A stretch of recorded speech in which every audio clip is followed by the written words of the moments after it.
गई हो? तुम्हारी मम्मी घर वापस आ गई। दरवाजा खोल दो बच्चों।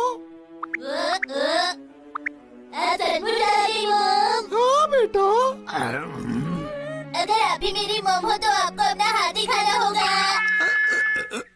नहीं बेटा, मेरे हाथ बहुत गंदे हो गए हैं। मैं तुम्हें वो नहीं दिखा सकती, बिल्कुल नहीं दिखा सकती। लगता है ये मेरी मॉम ही है। अरे ये क्या? लगता है मॉम खतरे में है। मुझे उन्हें बचाना होगा। अरे ये क्या? अरे नहीं, ये क्या हो गया? भागो यहाँ से।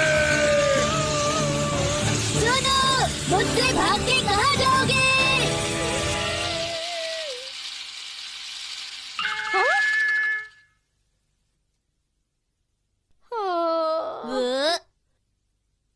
दुश्मन ने अपनी आंखें खोल ली। भागने ना दो।